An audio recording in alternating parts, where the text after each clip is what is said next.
อกมาเลาะบางส่วนพี่น้องส่วนมักทั่วทักทายสบายดีพี่น้องตอนเช้าออกมาเลาะบางส่วนมักทั่วนี่แหละมื้อนี้เพราะว่าสิได้ออกมากินข้าวง่ายอยู่สวนนี่เนาะบ่ได้ไปได้มาทางใดเนาะมักทั่วนี่ค่อยมักทั่วค่อยขึ้นกำลังขึ้นกำลังงามพี่น้องปอตัวทั่วเห็นเป็นรอบนี้ถ้าว่าเพียบ่เข้าเนี่ยถือว่าโอเคอยู่ได้พี่น้องเลย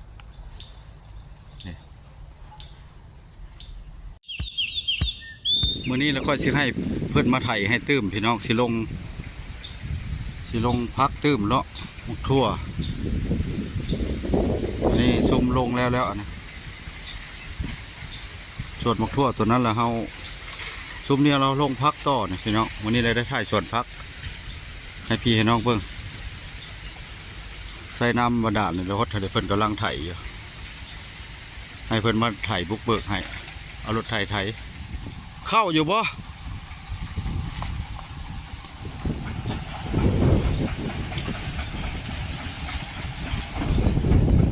บนรถได้ตีนยางเนาะเปลี่ยนตีนเล็กแค่มันตีนหน้าอ่อนแล้วได้อยู่เนาะอันดินอ่อนเนาะเขาถ่ายเยอะอยู่ด้วยเขาถ่ายเยอะใส่ได้จากปีละจักนี่คือว่ายังใหม่อยู่ปีละ2013นะโค้งมันนี่เปลี่ยนเท่านึงหรอบ่แล้วโคงมากับยังเลยนะโค้งสยามเนาะโค้งเท่าเราโค้งสร้างคู่โคงมากับมันเลยนะ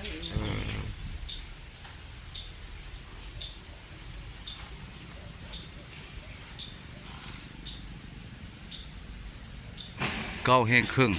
จากเพิ่นสิไถนี่ออกหมดแล้วก็สิลงมักทั่วอีกเลยเนี่ยให้เป็นไถให้เอาลองเบิ่งมันสิเข้าบ่จักสิเข้าบ่เข้าพี่น้องเอ้ยไถส่วนก็ได้เพิ่นว่าบ่มันแข็งว่ะนี่ลองใส่ตีนเล็กลองเบิ่งพี่น้องเห็นบ่คือไถนาได้เนี่ยลองเบิ่งเด้อ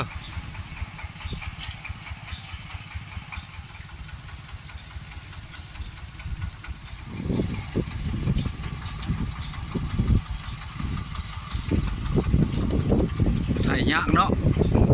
ก็จักสิได้บ่ได้พี่น้องเอ้ยมันนั่นลมปลาบ่กินเม็ดนี่โอ้ยก็หาได้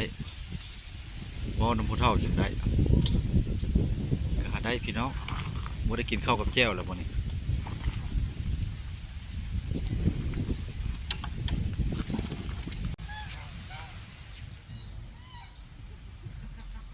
เลยละได้เท่าไรละเดี๋ยวนี้ สิแล้วอยู่บ่ไทยยากบ่มันแข็งเนาะหญ้ามันหลายหญ้าไถเวียนไปเวียนมาเนี้ยบ่คือไถนาได้แม่นเฮาเบิ่งเจ้าไถกันเนี้ยหญ้าละค่อยไปเนี้ยแห้งพัดนะมันแข็งบ่ฮอดดอกตัวแรงเนี่ยไถอีกแล้วเมื่อกินข้าวเที่ยงตัวแรกนะป่ากับบ่ได้ซับมันบ่กินเบ็ด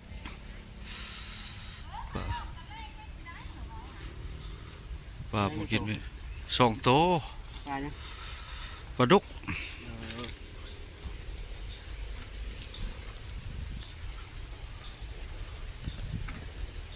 จะมาถ่ายตีล่องเลยเนาะ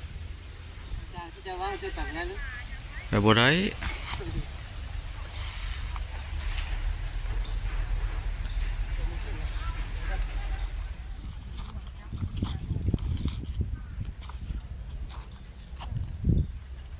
ป่าบ่ได้ซับ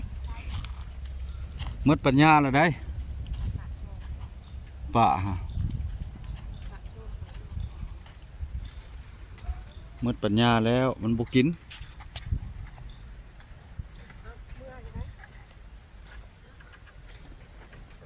เมื่อแล้วลูกวนวายไปพายบ่ได้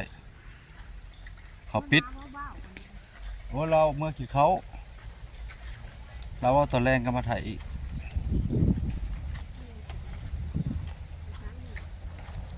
เมื่อยแล้วว่ามันบกเข้าไทยตะลุมันบกเข้าเลย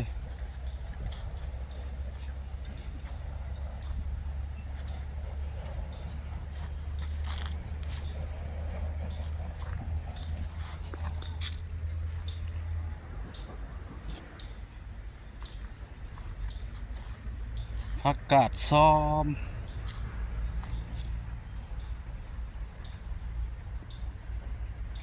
หมักลอยก็กำลังขึ้นหมักลอยเครือมะขนอยกำลังขึ้น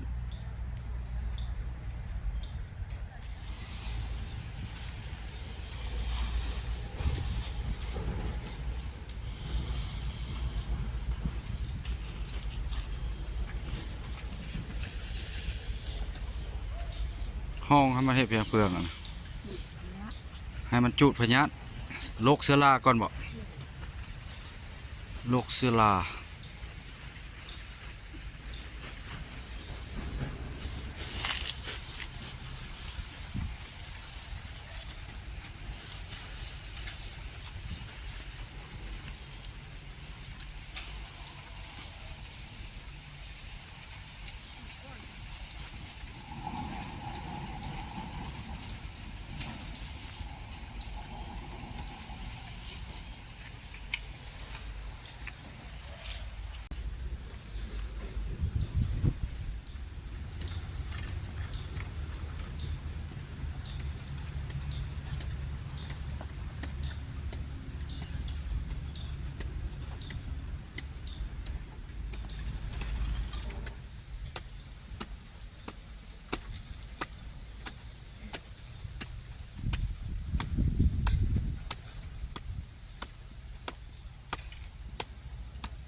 แข่งลายท่านผู้ชม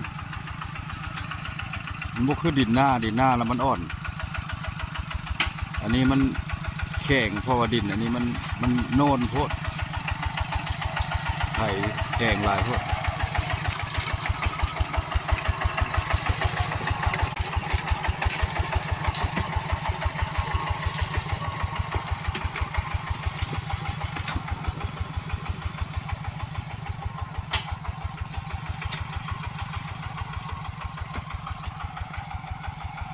คลิปนี้ก็มาไถสวนเนาะสวนพักสวนเบ้าแปลงนี่แหละเนาะมาไถเฮ็ดสวนพักคลิปนี้ก็สิได้วิดีโอนี้ก็สิได้ขอปิดคลิปไว้เพียงสามีเด้อพี่น้องเฮาคลิปหน้าคลิปในจะไปหาบ่อนดีๆให้เบิ่งใหม่คลิปนี้ก็คำว่าสบายดี